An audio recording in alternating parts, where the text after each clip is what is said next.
Hey up, how do, and welcome to episode 2 of today's Loose Lips. This is the fourth feature, second series. If you're new to this, I'm Ben Random, and you can catch up with Loose Lips on Pop Cult Chic. Type that into YouTube, you'll find all the first series, as well on Instagram.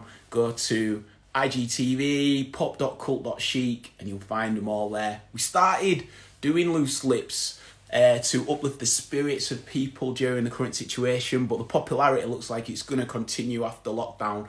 But the aim is to speak with people from different walks of lives, different backgrounds, all around the planet, and just look to speak with them and instill optimism to anybody who comes into contact with any of the chats by listening and chilling. And today we're going to be speaking with a man who is full of vibes. He's just sent the actual request, so let's lock it in with my boy wAFF.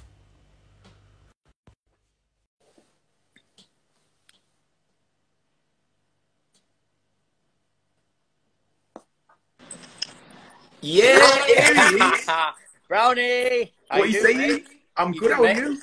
Yeah, good, mate. I'm actually fucking knackered today, but I'm actually good. All good, man. How are you, mate? Knackered? Just fat as fuck, aren't I? Nah, mate, I've just spent, basically, I'm starting up a whole, like, new online YouTube gaming channel, like, streaming, all that sort of shit. But, like, to do the actual setup itself, mate, is just a fucking nightmare. Like, I'm no IT technician, so I don't have a clue what I'm doing with anything. So I've been spending, like, days on end trying to figure shit out. And it's been taking ages. So I've been up to, like, 5, 6 o'clock every night just doing it. And then just getting up early as well. So, and I'm fat. So that's like...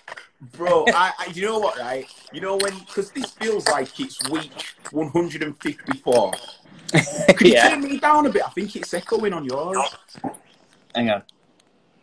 Go on, speak. Yo, yo. Yeah, that's better.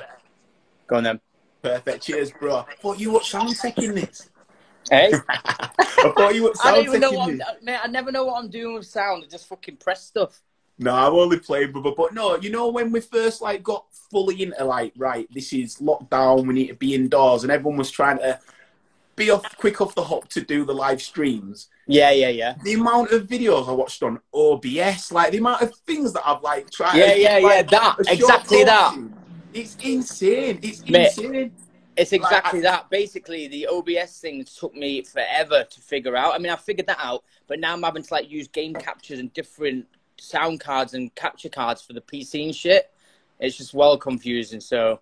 Anyway, I've done it now. I've sorted it. It's all done. So is it going to keep your music up on Twitch? Well, my Twitch is I'm just gonna stream my gaming through it and then do my live sets through that. But then I've also got my new gaming channel. It's like a new channel on YouTube with all my content for like gaming and then film reviews and all that sort of shit. So yeah. So I mean. So far, I've only done like maybe 10 different videos, but I'm just going to try and build up the content. I'm going to like launch it next week. And yeah, it should be good. We'll take that as an exclusive. Yes. No, that's it. Because obviously I've seen when you were having a bit of issue with Facebook as well, because it's been paying a lot of people off, hasn't it? Yeah, so basically Facebook, I never knew this, but when I did my first live stream, they basically just halfway through my set, I got like a warning come up saying that it was going to cut off if I play any more copyright music. And I was like, well, I don't even know what is copyright music. I don't know what's what. So then just maybe 20 minutes after that, it just completely shut me off. And then it blocked me from my own page to do anything. Do you know how cheeky is that? Especially when if you're playing your own tunes as well. So it's like you playing your own tunes. It's like, but it's still copyright, so you can't play it. Yeah, I know. I mean, I don't even know. To be honest, mate, I've just started doing videos on YouTube, and it's coming up with loads of copyright claims for stuff that I don't even know. It's like I don't understand it. It's just the algorithms are just so like far ahead that you can't. I don't know. They just track everything. I heard that. I think Facebook might own Shazam, or if not, it's the same software that they use. Maybe then. Yeah, it probably is. How rapid probably is. That's probably how they do it. Yeah.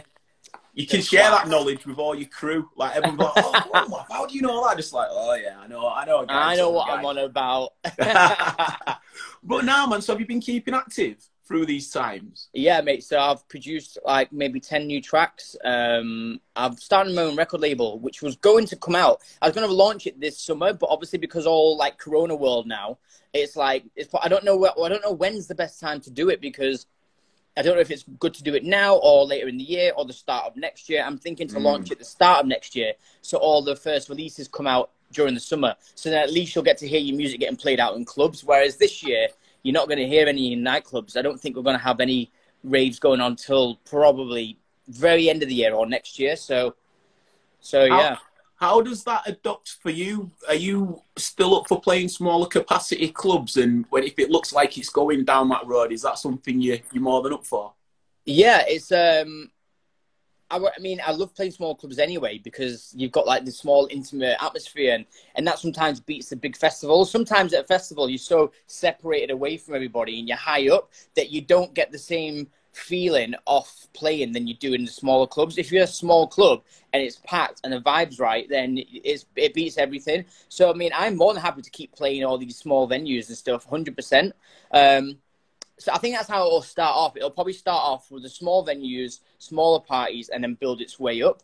But I think a lot of smaller artists are going to do well from this, in the sense that when it starts up again, I think that the smaller artists are going to be the people who's going to be playing a lot more often than the bigger ones because of the money situation. I don't think promoters are going to want to just suddenly be paying tens of thousands for huge DJ to come and play straight away.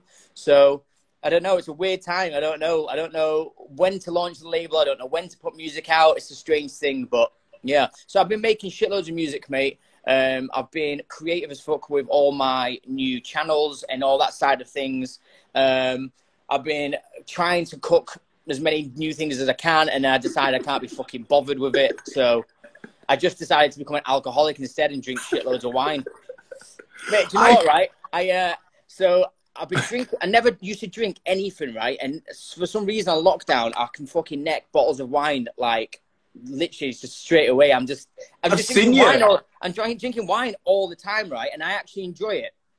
But recently, I went to my friends for a week to Brett's, and I went to Brett's for a week, and I spent the whole week there, and it was like fairly chilled out. But on the night time, we're all cooking and drinking wine together. There was like 5 of us, so that was really nice. And I came back after the weekend, and I had another bottle of wine when I got back, because I bought my neighbour some wine to apologise. Because of noise? Because the noise from the other live mix that I did. So I bought a bottle of wine for them to apologise, and then I brought it back to my house and ended up drinking it. And then the next day I went back to the shop, bought another bottle, and I've written a letter and everything, like saying, sorry, here's my mobile number just in case you need to contact me again. And then I went upstairs, knocked on the door, no one answered, came downstairs, about 5 hours later, drank that bottle. So then the next day after that, which was like yesterday or something, it's my birthday on Friday, and this Friday coming, and my mum has sent me a gift, and she was like, oh, there's a gift in the post for you, John. I was like, okay, cool. Yesterday I woke up feeling like the first day, feeling like sober and normal again for a week. And then my door goes, open the doors, delivery guy give me a massive heavy package. I was like, what is this? I opened it up, 6 bottles of fucking wine off my mum. I was like, no! So now I've just got shitloads of wine here. Does that mean that you're going to give 2 to your neighbour then? I could do, yeah. But the thing is, I'll probably get it out of the box to give it to him and drink it myself, so keep it in the box. I've seen that comments coming through, and if there's any questions or anything that you want to throw our way, let us know, and I'll try and intersect it in convo. One of them was seeing Foxy Lad 15 that says, the red wine with the live streams is a good combo, and it is. That is a definite combination. It is, but when I did I did like a live Q&A. I think you were watching maybe a few weeks back, and it went on for like 2 hours, but I was steaming by the end of it. I think I drank a bottle and a half. I took all my clothes off at one point. Started riding my bike around my apartment and shit. Yeah, because you kept going, you've got to ask me something or else I'm going to go. And then you'd like potter around, and then you'd get into another conversation with yourself. And before you know it, half hour had passed, and like, but you've got to ask me something or I'm going to go. I know, yeah. It went on for just 2 hours. I was absolutely dying the next day, mate. But I don't know why. I think just from being in all the time, you're in a constant, it's like Groundhog Day, a constant loop of the same shit. So like for me, on a nighttime, I'll do music during the day or whatever, exercise. And then on the nighttime, I'll just sit and play computer games with my mates, Danny, Tom, Steve, all of them will just be all online together. And like, I just have a drink with them. It's like a social thing. Yeah. But I enjoy doing it, but I also fucking hate the feeling I get the next day. So it's good though, like you say, it's a social aspect, and it's one of them where it brings everyone together. If you're doing it, it is what it is, isn't it? It's not like detrimental. Nah, I mean, it's just, I mean, to be honest, I wouldn't sit here and be necking vodka, but like having like a glass of wine feels like, I don't know, there's like some comfort to it. I don't get why it is. Proper middle class, mate. You can tell you're getting paid well. Proper middle class now. Oh, yeah, wine and all bougie. Well, I think going back to what you were saying though, like with the differences with the artists that were coming up playing, you know, probably more likely to be playing the smaller size venues at first. Yeah. Do you think that you're then going to start making music based on that all-encompassing venue sound? You know, like, because sometimes when you play bigger festivals, you get used to that bigger raucous sound, that rolling sound. But taking it back to the clubs, do you think that you'll, like, tweak it back again for that? Yeah, well, all my new music's a lot more minimal than my previous music. So I've got way more into minimal now anyway. I mean, I've always been into it, but I kind of was always producing big room tech house, or crossover to techno or something. It's always been like that style for me, and I still love that, and I've still made something like that, but now my sound has gone more minimal. So all the new music that I'm making, there's no like ginormous build-ups and any of that shit anymore. It's just more stripped back and rolling. So it will work. It is actually the better sound for exactly right to your answers. That like to your question, sorry, is that it's basically my new music is perfect for the smaller clubs. So is that going to be released as wAFF, or is it an alias, or is it just an evolution? No, it's wAFF. It's still me. It's still my sound. You can literally tell my sound through it.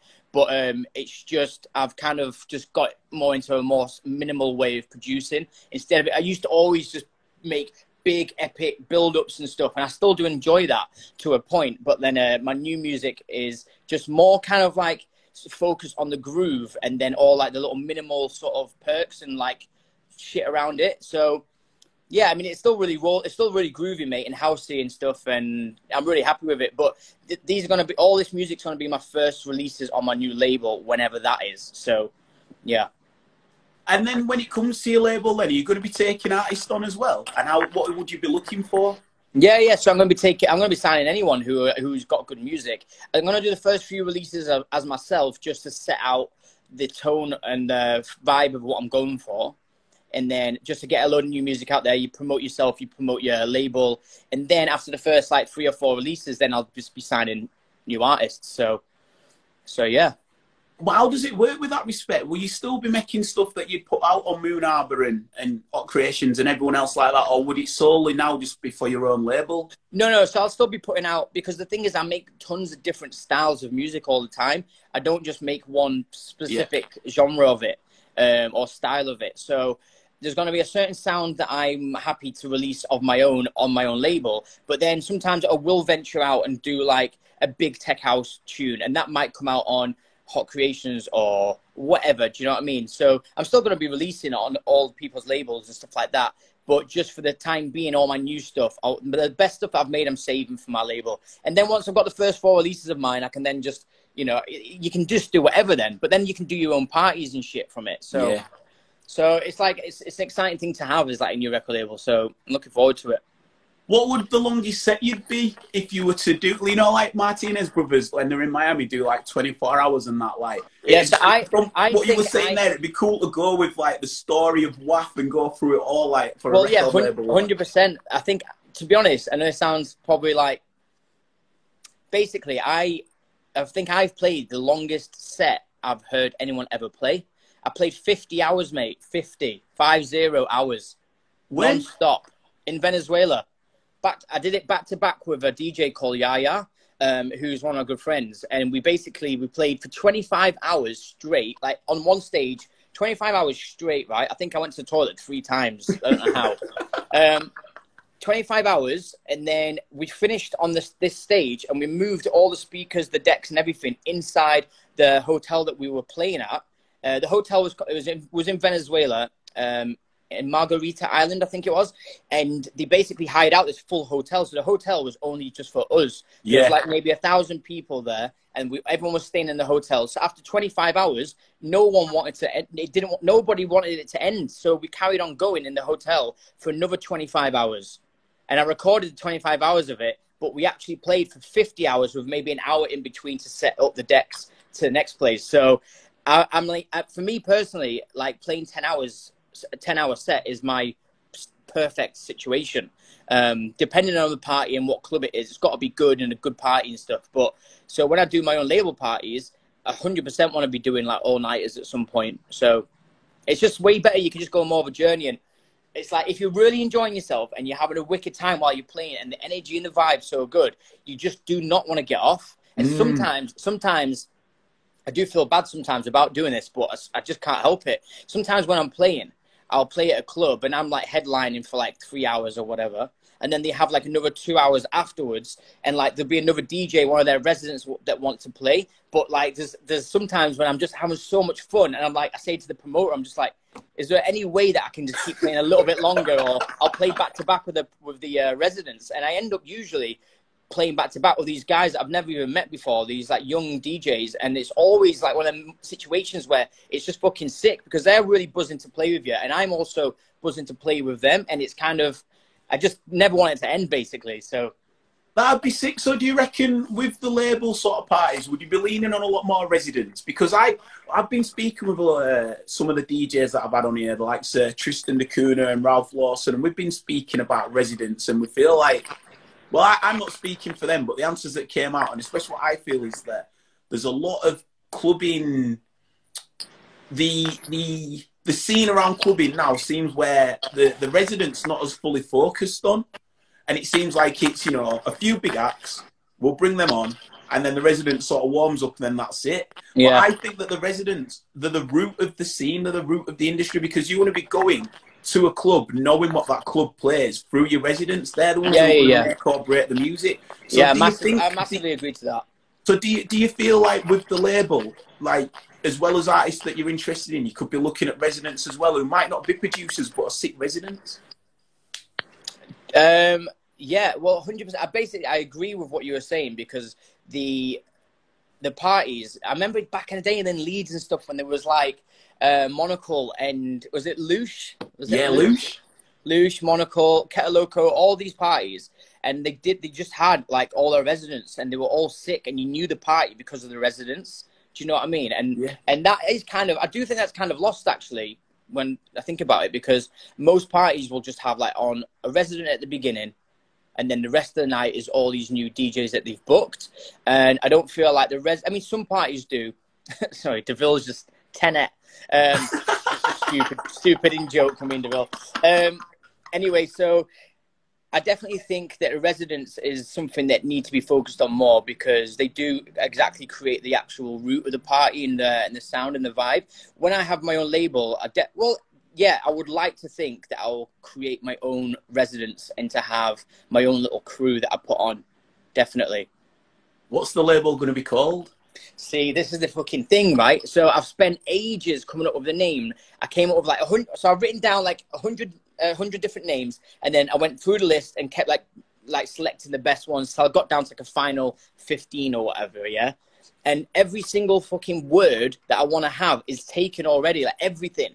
So the only way you can kind of have a name that isn't taken that I've found so far is you either have to create your own thing, which completely created out of whatever, just like a whole new name, or you have to have 2 words. So like something, but I don't like that. I want it to just be one word, and that's it. So I was going for Tribe. I wanted Tribe.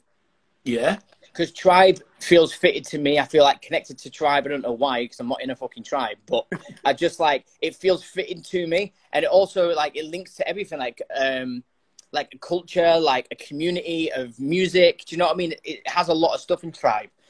And I thought it would be a really cool name for a party, Tribe. It's like a cool name for a party. But then there's another record label called Tribe Records. And you can get around it. You could have like tribe music or tribe recordings, or you could have just literally just the word tribe. But then again, I didn't want to step on anyone else's shit. I wanted to have something that was my own. And it was just one of them things that I was just like, should I not? Should I not? And then literally the other day when I was thinking, right, how do I get this word, this tribe right? How do I do it? I went on Instagram, and my friend Kai, who runs Abode in London, he's just announced his new party that he's launching at the end of the year called Tribe. I was like, fuck off. So I was just like, right, well, fucking, that's gone. That's a no-go. Nah, no-go. So now I'm back to the drawing board. But I've got tons of different names I need to go through. But at the minute, Tribe was the thing. I spent ages trying to figure it out. My mates now started a party called Tribe, so I've completely fucked all that off, and now I'm just gonna, I don't know, I'm gonna give it time though, and not try and rush it. There's a few names, mate, that I actually really, really like, but like I said, let me put my charger in. Oh, good. Could you turn this down a nudge as well again, just another smidgen? Okay, I can hardly hear you though. Oh, is it? Right, let me see if it's... I can hear you, but you're quiet because I've got you to turn right down. Nudges up again then. So you can hear me, as long as you can hear me. But are you echoing or something? I was getting a subtle bit, but it's all good. So yeah, anyway, mate, so basically I'm just gonna give it time, see what comes about. I've got a few ideas. I'm sure something will like sort of manifest itself at some point, so all good. What about the encyclopedia game where you just go type in tribe and then you go down the rabbit hole of words that like are linked with it? Done that. But like, there's like, if you didn't want to use tribe, then there's like, well, what else could you use that's like tribe? And then there's like clan. But I'm not going to call my fucking label clan. Be careful. You know what I mean? So, fuck it. I've done all that, mate, but I'm going to just give it a bit of time because I was spending every day thinking about it, and then I've just been busy with other stuff, so I'll come back to that. Fair. And do you know what, like, and tribe is a good link in, and it's because I think why it would work well is the link between what I believe the term tribe, it is like, it's a colony, it's a community, but it also leans that spiritual edge as well, which I know is really prevalent and real prime in your life, and comes through with the music as well, linking the two. Yeah, exactly. So what about if you said it in like, if you did tribe but in Venezuelan or what, do you know what I mean, like a foreign language? Yeah, well, I was going to do that in Latin because it's called tribu or something. But then I was just like, I don't know if I like the idea of the thing that you want to be spelt in a completely different way that people don't know what the fuck it is unless they go and look into it and try and figure out what the name of it means. So I don't know. I am kind of overthinking stuff, but I think that's important because you want it to be right. If you're going to start a record label, you want it to be right, don't you? You don't want to be like fucking a month in, like, oh, I don't even like this name anymore. It's got to be mint. So, I'm going to go back into it again. There was other ways of spelling it, Trybe, but then that looks like Tribe, which I don't like. Tribe, yeah. That sounds like a real naff, like low-budget airline. Exactly, mate. So... Exactly, mate. So fucking, I don't know, mate. I don't know. Fair. Well, let's talk about the spirituality side because, I mean, you've probably said this story a billion times, but it's one of the greatest stories I've heard, and you always bring it up. So I, of course, want to get this scoop as well on Loose Lips. So the bit where you're on about the feathers. Which part? The energy that I've seen. Yes. Right. This is what we're here for, mate. Let me get me popcorn. What we're here for, mate. It's such an incredible story, though. And you know, when you tell it, I can picture it. Yeah, so, right. So basically, I never used to be spiritual, but I was never closed-minded. I just didn't have anything to sort of open me up to it. I didn't have spiritual friends. I didn't have... There just wasn't anything going on around me in my life at that time to even... go into spirituality. I wasn't mentally in that place anyway. I was just young and yeah, I just wasn't even into anything like that. And then, young and hull. Yeah, young and all. But then I ended up going to Ibiza and I took acid for my first. I think it was my first time I took acid. I think it was. or maybe my second, but it was the first time I properly did it. And we was up for like 3 days, but I wasn't trippy or anything after like 24 hours had gone by and all the trippiness had worn off, but you're still awake on acid. So I was awake for 2 days after that as well. And then it came to like the end of the session and was in a beefer. We're all in a villa. There was like maybe 30 of us staying in the villa. Everybody's gone to bed. I decided that I wanted to sleep outside on the, there's like a big balcony that looked out into Esvedra. It was like a beautiful place. And then I took out a mattress outside and I just slept outside, looking up at the stars. And I was just like in such like a peaceful state. I had like the best weekend ever. I'd done acid for my first time. I was just like, there was no negative feelings or anything. It was just all positive. And I'm lying there on this mattress and I'm looking at the stars, and literally from the sky coming towards me, I could just see like, it started off as like a little spiral in the sky like this. And I was like, what the fuck's that? And then as I like focused on it, it came closer and closer and closer to the point where it was like giving me a blowjob. It was coming all the way down. It got so close to me that like when I put it came literally, it looked like it was like there. And I was like, what the fuck? How it looked to me, the only way I could describe it was it looked like a load of like fluffy, brown, feathery shit getting blown towards you by a fan or something. So imagine like loads of feathers getting thrown in front of a fan. So they're all like, but like it was all synchronistic. So it was like a designed situation. It was designed by something. It weren't like messy or distorted or fucked. Like, oh, what am I seeing? It was like, it was really there, but it was so synchronistic how it all moved, and it was like a pattern, like a geometric pattern, but it was coming towards me. And I was like, I didn't have a clue what it was. I just thought, well, fucking the acid's obviously kicking back in again, but I was happy with it because it was so nice to look at. But when it came so close, it freaked me out a bit because I was like, whoa, shit, that's like, it's there. It's like it's a presence of something. So I put my hands out, and when I put my hands into it, this whole brown feathery shit just completely covered, oh shit, sorry mate. The whole brown stuff completely covered all of my hands to the point where my hands were like locked into this like thing. And I was like, whoa, I was like, and then I started having like this electricity run through me, like all through my body. And I was just like, it was like a feel, like a euphoric feeling that I was getting. And I was just like stuck like this. And then eventually it just all ended. It stopped and it just all fell. It fell from the sky and all around my hands, and it just dropped all over my body and it just faded away. And I was like, whoa. And it was all gone. And I was like, what the fuck was that? I was so amazed by it because I interacted with it. I wasn't just seeing something that was a trip. I interacted with it, and I wasn't fucked at this point. So it did really stand out to me. But then I went to sleep. I woke up the next day. I didn't think anything of it. I think I just kind of thought of it like, oh, that was weird, wasn't it? And then just went about my life and just forgot about it.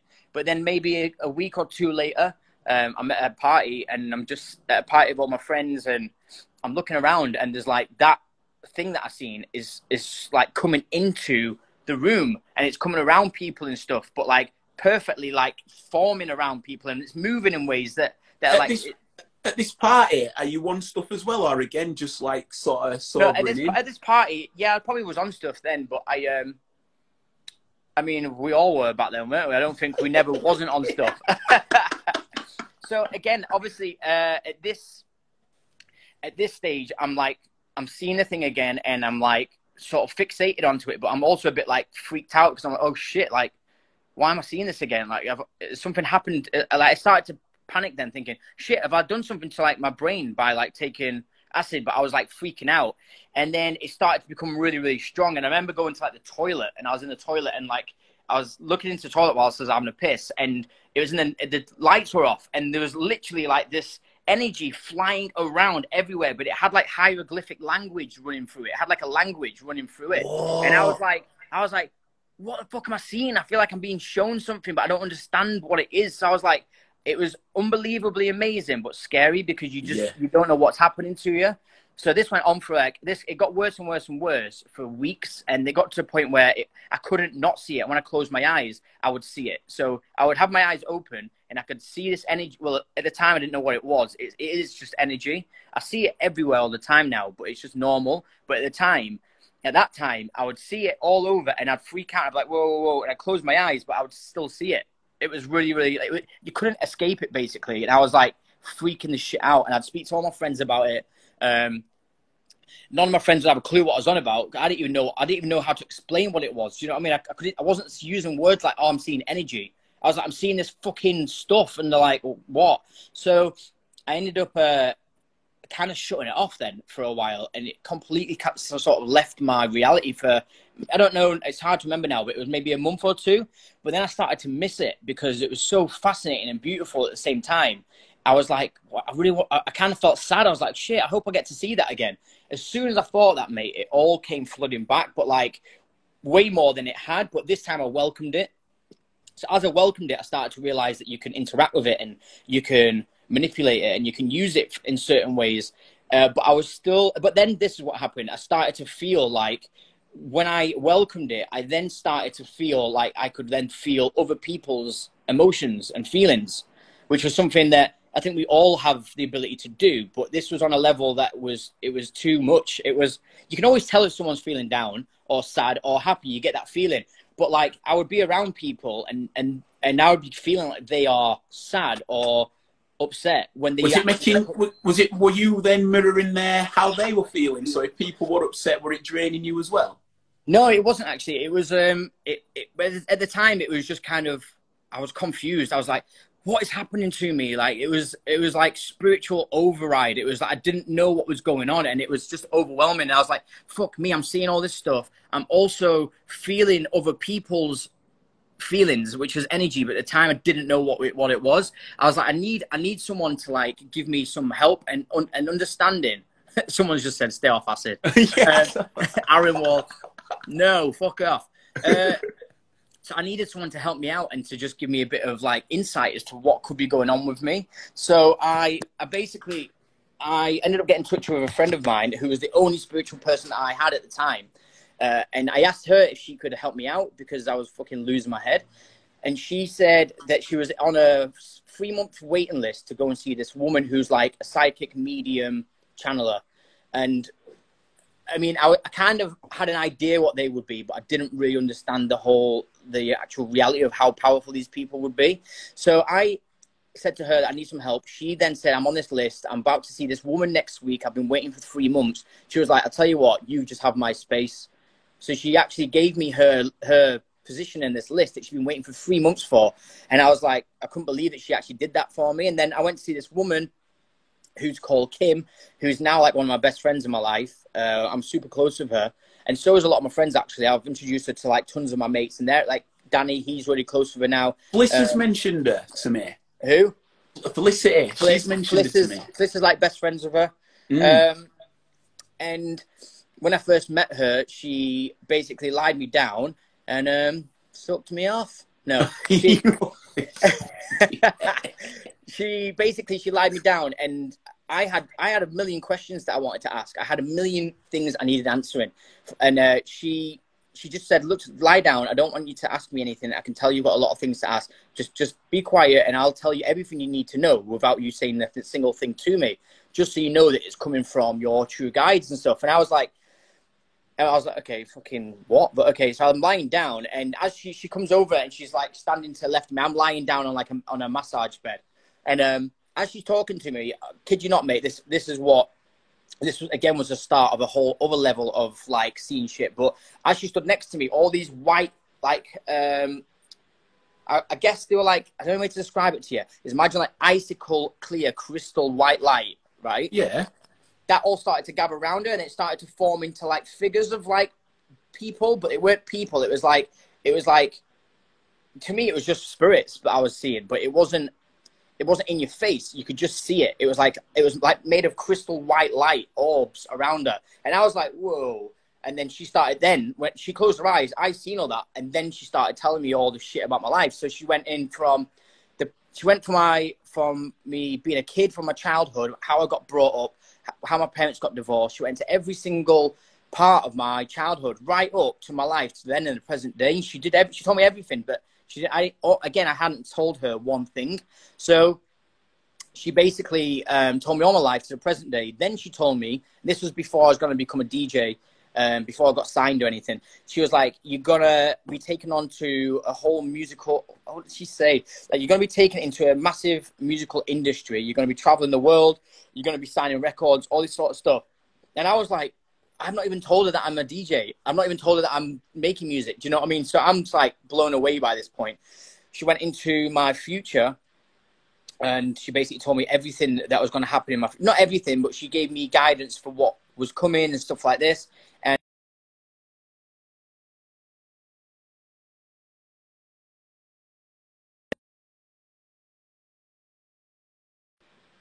you there? Hi, Mia. Oh, yeah. Yeah, I've got you. Cool. So she give you the pointers?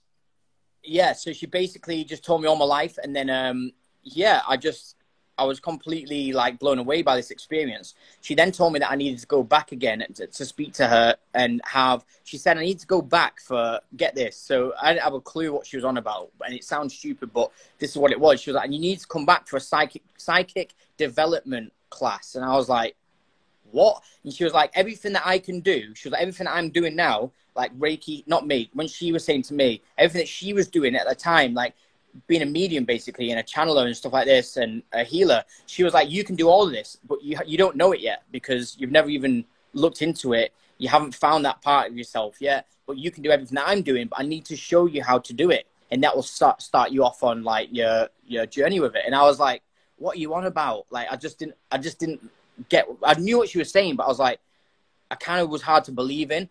Anyway, I went back to another class of her. Well, the second time I went to see her, and she made me sit there with like people I've never met in my life. Like, literally sit in a room with this. There was one woman in particular she made me sit in front of who I've never met in my life. She was like 50-year-old woman. I was like 20 at the time or something, like 10 years ago. And I'm sat there, and she's like, right, look into her eyes and tell me something about her life. I was like, what? She was like, you can do this. All you need to do is sit there, just calm your mind, look directly into her eyes, and then ask for information on her. And then the first thing that you see, tell her what it is. And she was like, that will be like something that's happened or going to happen in her life.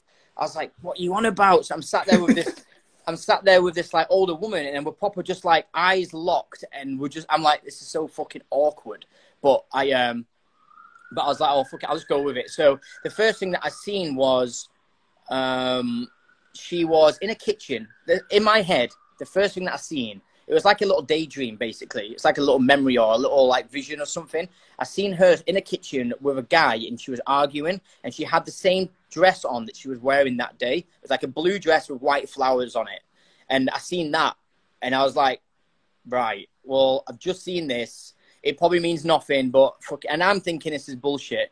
But she's like sat there, and she's like, yeah, do you know, that's really weird because she actually said she has a husband. She's like, me and my husband, we never argue, you know. And I was like, see, it's bullshit. But then she was like, but then this morning, I'm not joking, before we came here, before she came to the class, she had an argument with her husband in the kitchen. And I swear on my mum's life, that's actually what she said. And I was like, wait, what? And I was like, what do you mean? I was like, what do you mean? I'm looking at Kim. Kim's like, see? And I'm like, fuck off saying see. I was like, I don't know what's happening. And then she made me do it again. And I seen like a little girl with blonde, because the woman had blonde hair. So I seen like this little girl wearing a pink dress with blonde hair, with blonde pink pigtails. And she was like holding like a packed lunchbox for school with her right hand in the air. And in her right hand was a bigger hand. It looked like a man's hand. And she was sort of like just like walking whilst holding, I guess, a dad's hand or something. So I said, I seen that. And she was like, well, no, well, it can't be me. Because I thought it must have been her when she was younger. She was like, it can't be me because I never used to wear the colour pink. My parents didn't like me in pink. I don't like pink. And I was like, oh, it's probably fucking out then. But then Kim was like, no. This is correct because she's had a similar vision. And supposedly this woman, maybe she must have been like 40 or something, but I think she was trying for a kid. And Kim said that she's actually been trying for a child. And Kim was saying that they were going to have a child. And this was the child that she was meant to have. So whether that's happened or not, I don't know. But it was just a crazy thing because Kim had seen it as well. But the whole experience for me, mate, was just like mind-altering. Like, what the fuck's going on sort of thing. Is it something, is it like a tap now? Can you turn it on and off, or can it just strike you at any time? Do you have like a bit more structure with it? Yeah, so I mean, you can, I mean, I get feelings all the time on certain things, and I can channel as well. So I can get information, especially when I do Reiki and healings and stuff like that. I can see someone who I've never met before, and I can give them a healing, and I'll be able to tell them exactly what's going on in their life, or what's coming up in their life, and things to help them with. And I'll see it as a vision, or I'll hear it as in like an information being told to you, but you're not hearing it like through your ears. It's like you have an understanding of what you're being told by something. Do you know what I mean? It's hard to explain, but yeah, it's not like every day I'm walking past people, I'm just like, fucking hell, she's got blonde hair and pigtails. Yeah, I know what you're saying though. I think it's mad because you're obviously trying to explain the unexplainable, but also then be able to have it in a way that can still function in life, so it doesn't like throw you off kilter and off key. So how do you merge the two? Because when you speak about your music, obviously that's a pure passion and that's an ability, but you can tell when you speak about this side of it, like it's something else. It seems like it's your true essence. So do you feel like it's something that you want to fully focus on, or because this is what I'll lean on actually. The music is such a spiritual experience anyway. When you're DJing or when you're on the dance floor, and you know you're in one of those beautiful states, you've got your mates around you, the music's proper, just going for it, and it's just one of those scenes like a Burning Man scene. You know what I'm saying? District, it's proper going on. Playground, it's proper going on. One of them, and it's a pinch yourself moment. Are you then like a DJ shaman in some form? Do you want to add, when you know that sensation, that feeling's there, are you opening up this psychic ability to bless that moment, if you know what I'm saying?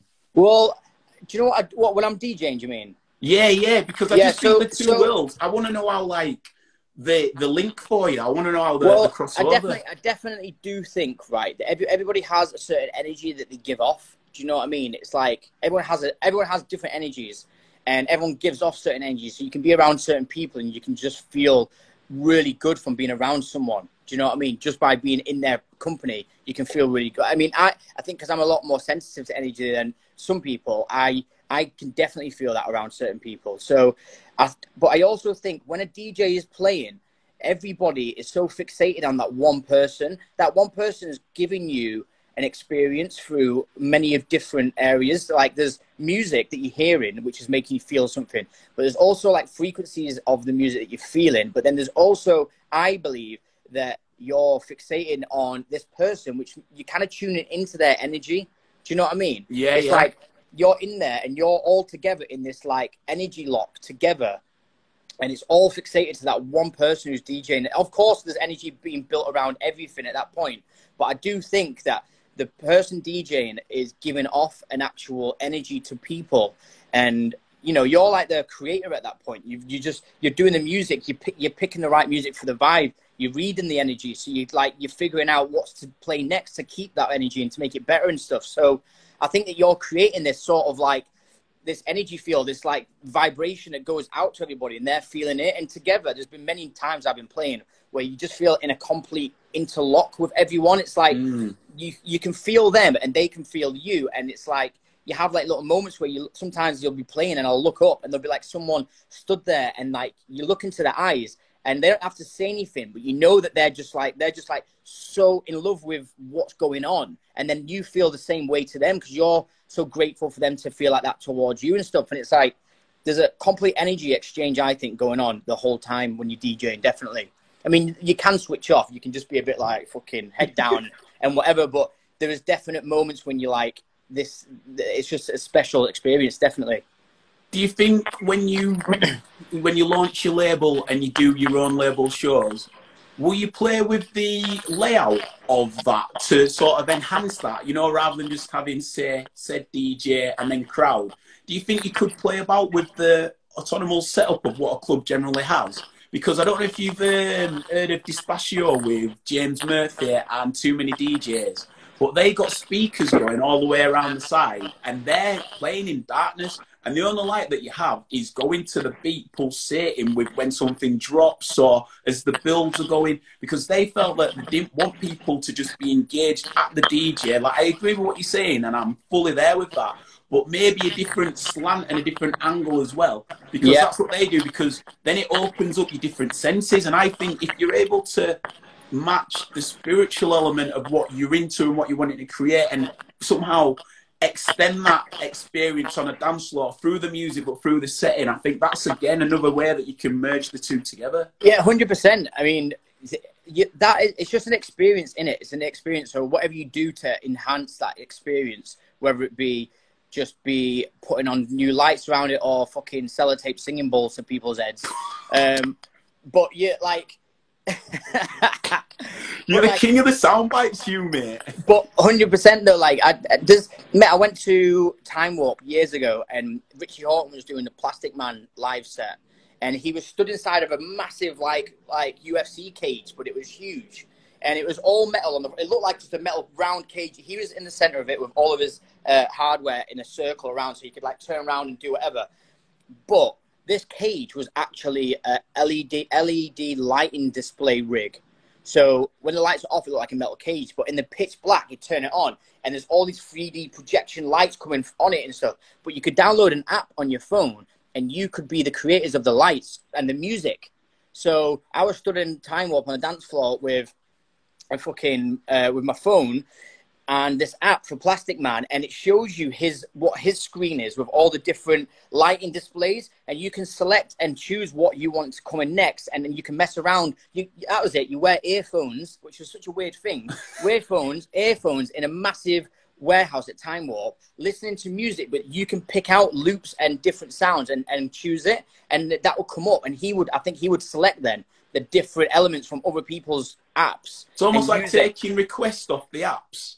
Yeah, so I think he had a screen where whoever was doing shit on the apps, it would come up on the screen, and he could just interact with it live and just mess around with it and include everybody else's shit. Insane. So you'd eventually at some point see your visual come up or your loop or whatever you've created be added into it, and you're like, and it's fucking, and he makes it all work together. And that was just like, that was unbelievable. I mean, to be fair, it was the first time doing it, so some of it was shit because it failed a lot. But the actual way it did work was like, if they nailed that, you couldn't even really see him. It was more about the actual experience of it, and that was amazing. Was it communal though? Because you've got headphones on and you're in your phone. Like, did it not take you? Were still in the moment, but were you still with everybody, or did it take you out of that? Well, yeah, it sounds novel, but it sort of takes away from. So it was a bit shit, and it was good as well, because it was like you want to dance there and be in it, but then you're on your phone with earphones in, like. So it was just an experience, and I guess it's good to do that every now and then. It's not something I think you should be doing all the time, but there's definite aspects of stuff you can add into a set to create more of a heightened experience, definitely. How do you get to go see other DJs? Is it usually when you're on a bill and before you play, and you might go to a different room and see what room they're in? Because I guess like you still need to experience DJing when you're not playing. Do you know what I mean? You still need to be involved in the club culture while you're not just at the helm. So how do you still stay on top, tuning in with other people's sets? How do you get to see other people play? Well, it's difficult really, because I play every weekend. So I'm always playing on the weekend. So you never really get a time off to go clubbing or go listen to anyone else. And also I don't want to, because I'm absolutely exhausted after I've been playing and traveling. The last thing that I want to do is then go into another nightclub. Like, I fucking hate nightclubs. Well, I love them, but I hate them. Do you know what I mean? I don't ever want to be in a nightclub, but I love it when I'm in it. Do you know what I mean? It's like one of them weird things. So I never, to be honest, the times when I really just go out my way to listen to music, to other DJs play, is when we're at festivals. So if I'm at a festival, and like, for example, when I played at Some Waves or Episode Festival in Thailand or wherever it might be, I'll play my set, but then I'll stay for the festival. So I'll stay for like the night or the day or whatever it is. And I'll go see my favorite DJs, and in them moments, or even like in AD in Amsterdam, like some nights I won't be playing, but because you're specifically in Amsterdam for this event, then I'll go out to the parties that are good and listen to other DJs. But it only happens in them moments for me, because the rest of the time you're just DJing yourself, and I stay in a hotel till like the latest possible as I can. I get to the club. I hate getting to the club early before my set. I hate it. I just hate waiting around. I'm an anxious person. I have really high social anxiety. Like, I'm a proper socially anxious person. I'm fine with people, but I've always had anxiety. So when I'm in a club and I'm waiting to play and it's just loud and you're tired and you're like, you've just either woke up or I don't know, I don't get nervous, but I get anxious. And then there's like loads of people wanting to interact with you and it's just like loud and it's just like, fucking hell. So I like to get to the club just before I play, like maybe 30 minutes before, and I play my set, and then I might stick around afterwards at the end, depending on what party it is, but I usually just fuck off. So yeah, it's sometimes you get to hear music and other DJs playing, sometimes it's just your own, but yeah. Are you ever like not wanting to check out other people's mixes, or are you in your downtime you're still listening to other people's mixes? Never. Or are you really like, are you just like locked in your own sort of music in your own world? Well, I mean, I listen to, I mean, every month I'll go spend 24 hours, 2 days to download other people's music. So I'll download shitloads of new music and stuff like that. I don't listen to dance music at home ever. Like my downtime, mate, I hardly even listen to music, if I'm honest. I'll make music and every now and then I'll find a new artist. Like I like rap and hip hop, and I even like classical music or jazz. So I listen to all different variations of music when I do. But if I'm going to listen to anything, it's definitely not like dance music at home anyway. Could you see yourself wanting to remix any of these like jazz musicians or any hit? Could you gonna remix some Kendrick Lamar? Remix, yeah, mate, all right. Mate, I've already been. I produced 2 hip hop tracks when I was in South Africa with DeVille, and they were amazing. Shout out DeVille. But yeah, we was in South Africa and I don't even know what we had. We had something and we were just fucking fucked and awake for like a day. And we were just, after so long of being sat there making loads of like house and techno and stuff, I just decided to start making something different. So I tried to make hip hop. I've never made it before. And they turned out unbelievable. I found a guy who raps, who sounds just like the lead singer from Cypress Hill. I would play it now, but nothing's set up. All my speakers and stuff aren't set up. So but yeah, mate, I'm actually really, really impressed by the actual production that I made for hip hop. I was like, sick. So I've already made that. And I've also made like tons of different styles of music. I tried to make a meditation album. I tried to make just like hip hop and just different drum and bass, garage. There's loads of different things that I like to produce. But yeah, I'd like to be able to at some point, you know, when I'm older, I definitely feel like I want to be able to make music for like films or maybe do like a score for like a film or something. So yeah, at some point, man. But as to remixing, I would 100% like to take on any remixes that are like different or sort of challenge me, definitely. And then you said about the meditation album, which I think is a good sort of wrap up to bring it, because I thought that'd be a real good idea as well. So have you already started to make some? Say that again, mate. You cut off them. Yeah, the meditation album. I think that's a pretty cool round off because, yeah, everything that you've said, is there something where you could make like a meditation album with the beat so people can proper just like drift away to nether regions at universe? Yeah, well, I wanted to do like, because Kim, the woman, the psychic woman I was on about, she's helped me out for so many years that in return I wanted to do her a nice gift and create like a meditation album. Or it didn't necessarily need to be meditation, but it'd be like chill as fuck vibes. But I wanted to do it for each chakra. So like you start from your root chakra, it would be more bassy and low, and just change the sounds as you go up. So as it comes to like your crown chakra, it'd be more of like a high-pitched sort of angelic sounding shit. I don't know, but that was the idea. I made a couple of tracks and then just, yeah, I never got around to finishing it. But it would be something that I would like to have. It'd be a nice thing to have, wouldn't it? Do you know, if you ever want to chill out, or any of your mates ever want music to listen to chill out, but you've got like the sick little meditation, like chill album that you've made. So at some point I'd like to do that. That'd be sick, especially because it could be a set, because it'd be ascending as well. That'd be ace. Yeah. Especially to do it afters, like all communal as well. That'd be sick, man. Exactly. That'd be properly sick. The final one from me, brother, and thank you for your time, man. Of course, mate.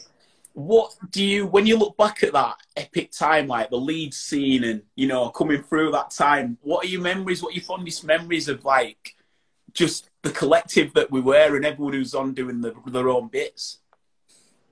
I mean, Leeds is a proper special time for me because that was when I really started to get into the scene properly. and it was when I first started to get into minimal. Like, remember when minimal was like first came about? And it was like Very, Very Wrong Indeed and Dirty Disco and Warehouse and Kettle Loco and all that shit. So I basically, I just loved Leeds that time, and all my memories from back then, like, they really stand out to me because that was when I first started going out clubbing to this sort of music for the first time. It was the first time I met all of you guys and like DeVille, Salty, all like our friends from Leeds. Like, it was the first time I met all of them. So obviously, and they're all now my like family. So it's like you're meeting these special people who are part of your life forever at this specific time. So you won't forget it. Although a lot of my memory from then is pretty fucked. But like, I just remember just the parties that we used to have, mate, the whole, like, the experiences. Back then, Leeds just used to have so many good parties going on. There was Monocle at Faversham Garden party, which was just, that was one of the best. Then there was, like, Very, Very Wrong Indeed, downstairs in Victoria Works, is it? Northern Light. And then Dirty Disco upstairs, which was just, like, the best parties ever. Then there was, like, Warehouse, when they had, like, Speed Queen and shit on. I remember going to, like, see Luciano and Magda at Warehouse one time. And that was just an amazing, amazing experience for me. But then you also used to have, like, the Kettle Local basement parties. DC-15. Yeah. So for everyone who doesn't know what Kettle Loco is, it's a group of friends of ours from Leeds who had a big student house. And they basically started putting on shitloads of after parties in the basement. But they did the basement out to look like DC-10 Terrace. They painted it all red. And they called it DC-15. They had all like the fucking top DJs coming in and playing for it, and everybody be dressed in fancy dress all the time. So, and then not only that though, but the nuts through next door's cellar, so that they put all the mattresses in, so everyone so I was just about to get into that bit. So one of my memories of it is one of the first times I went to Kettle Loco, they got security on the door of that student house party. The whole place is fucking nuts, and I'm dressed up as like a drag queen. So I'm dressed as a woman. I've got a wig on. I've got high heels on. I've got a skirt and a corset and knickers and a bra.